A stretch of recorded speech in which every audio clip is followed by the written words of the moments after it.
तुमसे कुछ नहीं होने वाला, मैं ही लाइट ऑन करती हूँ। पहले से ही बोला कि वो औरत को ढूंढ के लाओ, लेकिन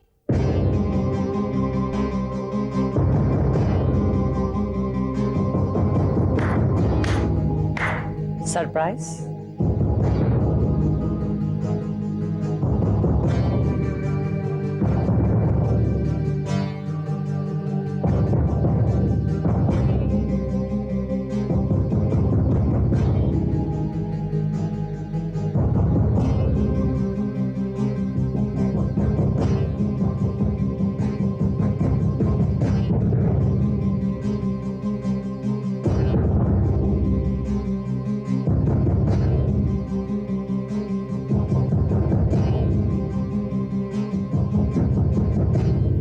आपको जो फैसला करना है आप कीजिए, मुझे इसके बारे में कुछ नहीं बोलना।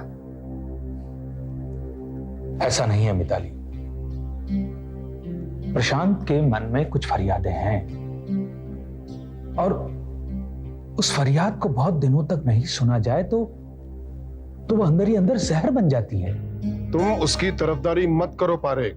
कल रात को उसने जो कुछ कहा है वो सारे मेहमानों ने सुन लिया है। पूरे भीमानी परिवार की इज्जत धूल में मिल गई है। पापा जी, उसे पता नहीं था कि इतने सारे मेहमान मौजूद हैं। कल हमारे घर में इतने सारे मेहमान थे, वो एक इत्तेफाक था, लेकिन वो दोनों जो बात कर रहे थे वो एक इत्तेफाक नहीं था निरंक।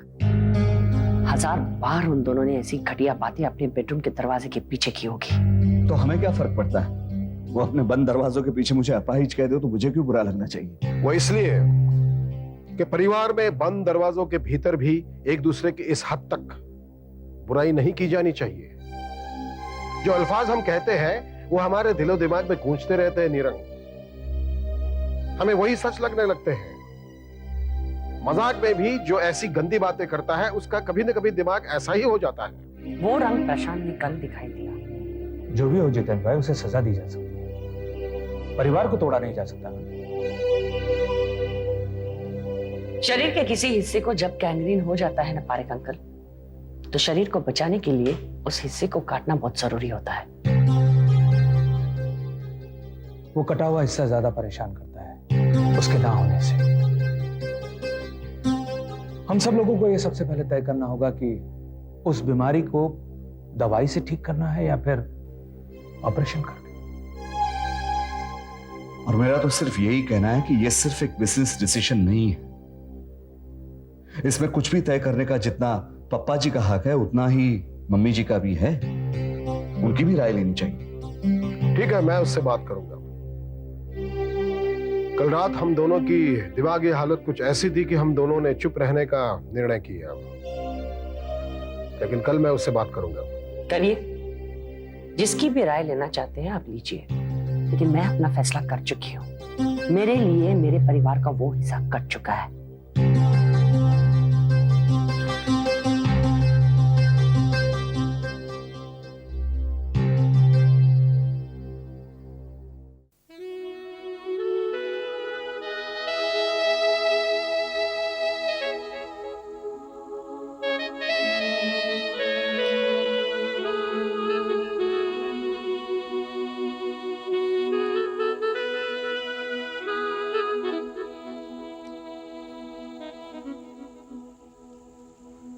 श्रेया, तुम यहां बैठी हो? मैंने कहां नहीं ढूंढा तुम्हें। हम अक्सर लोगों को वही ढूंढते हैं जहां वो नहीं होते। मैं समझा नहीं। छोड़ो, मजाक कर रही थी। अच्छा ये बताओ, तुमने रेजिग्नेशन दे दिया? हाँ रितेश, मैं बैंगलोर नहीं जा सकती। बहुत अच्छा किया। देखो, वैसे भी अभी तुम्हें कहीं जाने की जरूरत नहीं, और अगर तुम वो ट्रांसफर ऑर्डर मान लेती तो मेरे लिए उस ऑर्डर को रिवर्ट करना बहुत मुश्किल हो जाता। और मैं तो सोच रहा हूँ कि बैंगलोर के सारे ऑफिस को यहाँ पर ट्रांसफर कर लूं, क्योंकि वहां का यूनिट अब प्रॉफिट मेकिंग यूनिट रहा ही नहीं। छोड़ो ना रितेश, अब मैं नौकरी नहीं करना चाहती।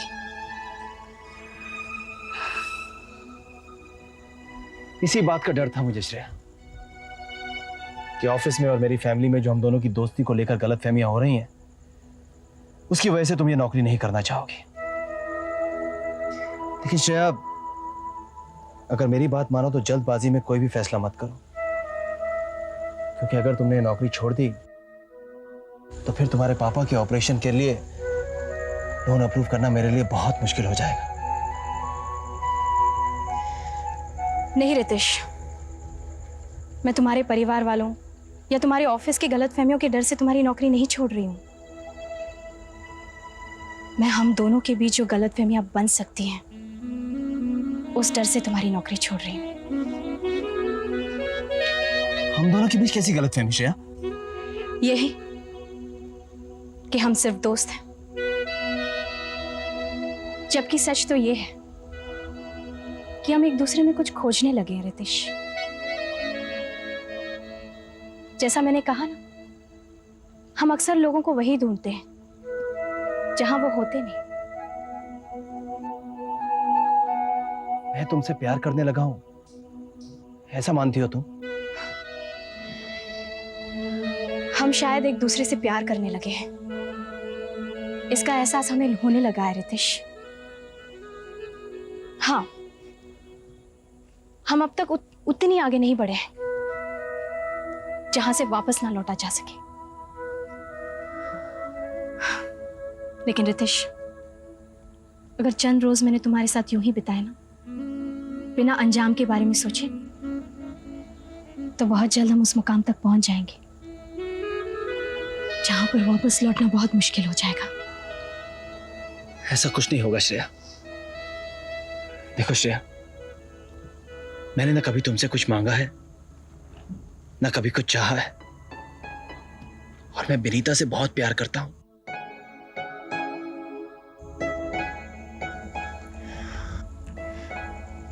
मजे की बात जानते हो रितेश, प्यार एक ऐसी चीज है जिसे अगर बार बार दोहराया ना जाए ना, तो उसे हम भूलने लगते हैं। जिस इंसान से हम प्यार करते हैं, अगर उसे बार बार प्यार का यकीन ना दिलाओ, तो हमें खुद शक होने लगता है। यस,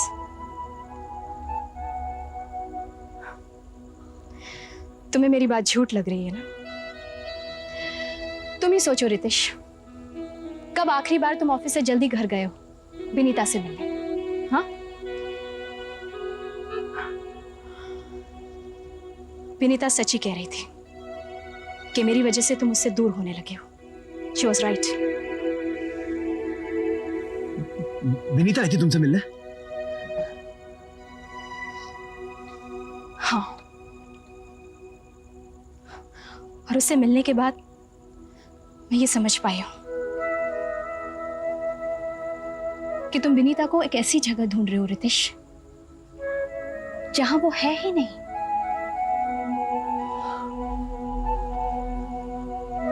जाओ रितेश, घर जाओ, वहां तुम्हें विनीता मिलेगी।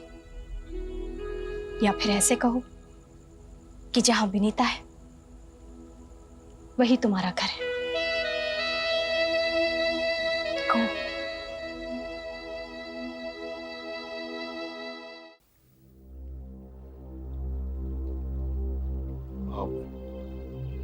आपने मुझे बुलाया पापा? हाँ, बुलाया। प्रशांत, कल रात हमारे इस घर में जो कुछ तमाशा हुआ, तुमने और शिखा ने जो कुछ कहा,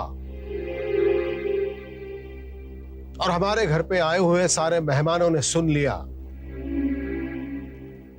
उसके बावजूद भी तुम्हें ऐसा लगता है कि तुम अब इस घर में रह पाओगे?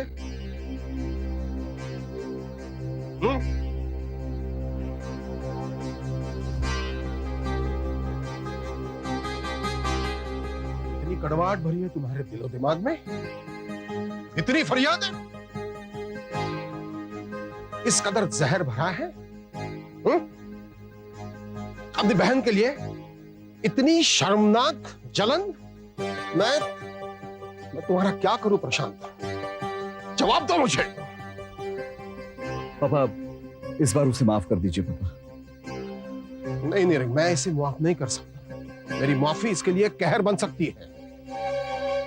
इसे पता भी नहीं चलेगा कि इसने कितना बड़ा गुनाह किया है। और नीरज, सजा भी इंसाफ का एक हिस्सा होता है। तुम्हारी माँ के साथ हमने बात की है और हमने ये फैसला किया है कि या तो तुम्हें ये घर छोड़ना होगा या तो बिजनेस तय कर लो।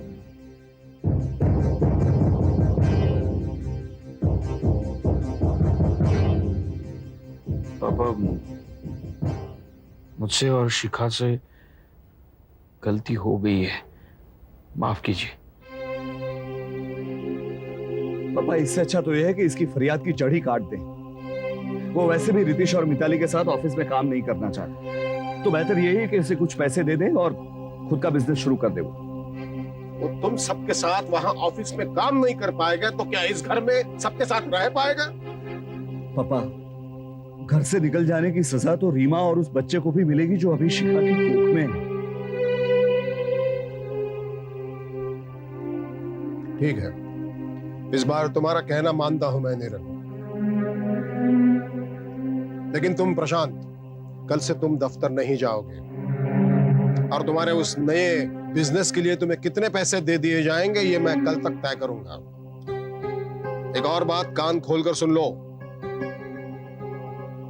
हमेशा दूसरों के बारे में शिकायत करने से तुम्हें सुकून मिलता होगा शायद कि दूसरे गलत है इसलिए तुम सही हो, लेकिन असल बात यह है कि तुम गलत हो इसलिए तुम्हें दुनिया गलत दिखाई देती है। ये मौका तुम्हें दोबारा नहीं मिलेगा।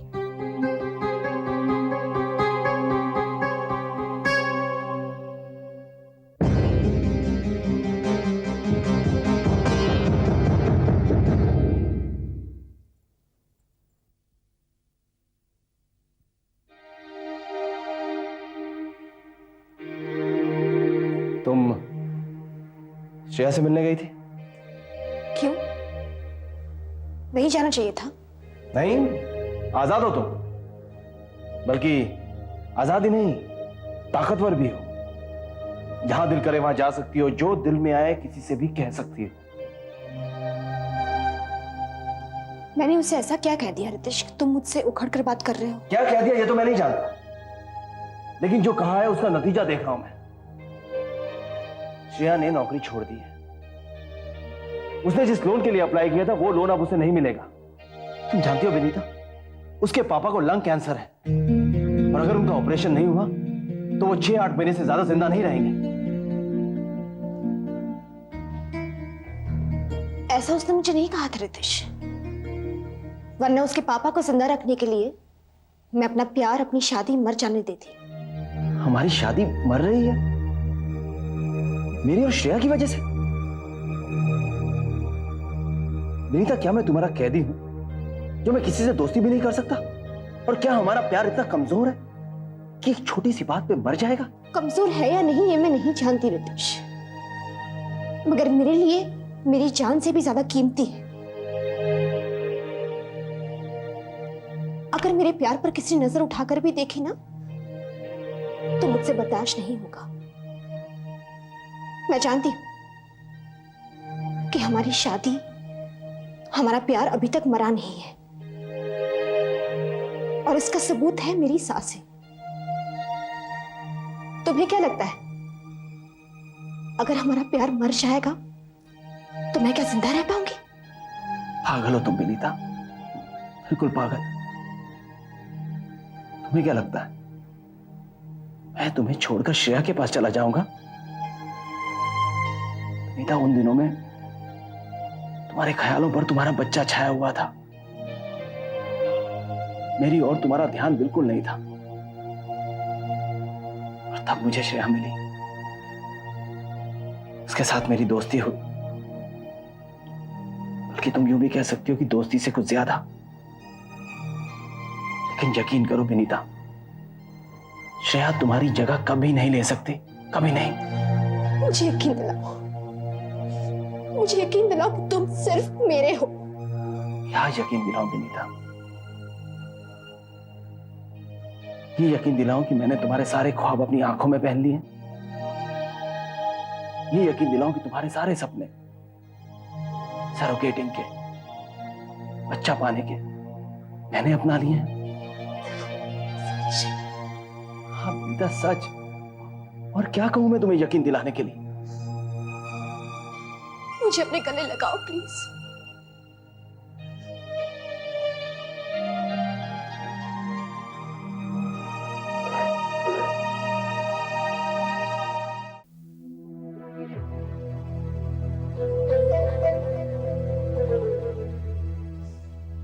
चेक कहाँ है?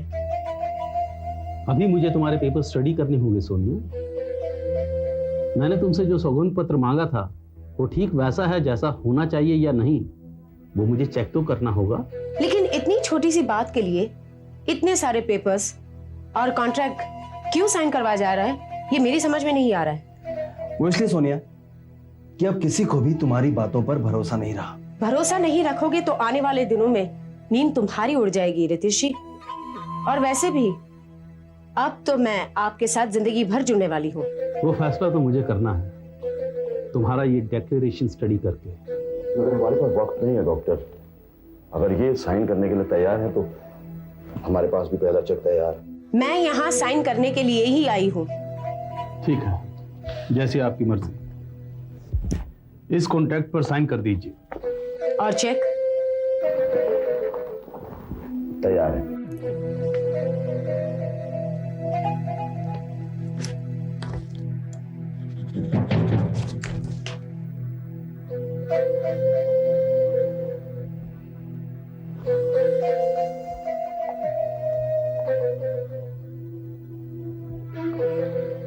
ये लीजिए मिस्टर अभिमानी, अब आप जब चाहें तब इस औरत के ऊपर केस कर सकते हैं। केस?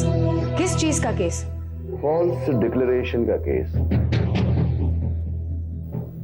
तुमने नकली रिपोर्ट सबमिट करके ये कॉन्ट्रैक्ट हासिल किया है सोनिया। नकली रिपोर्ट्स? क्या बात कर रहे हैं आप? मैंने तो सारे मेडिकल रिपोर्ट्स इन्हीं से टेस्ट करवाए हैं। मेरे पास? कब? ओह आई सी। तो ये आपकी साजिश थी।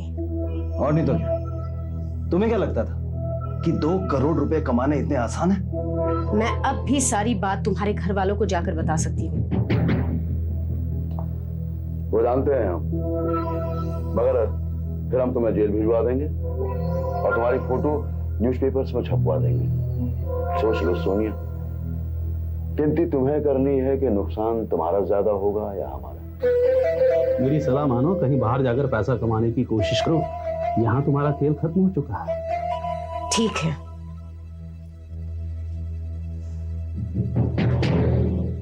मैं वापस आऊंगी, जरूर आऊंगी। उस वक्त सौदा और भी महंगा पड़ेगा।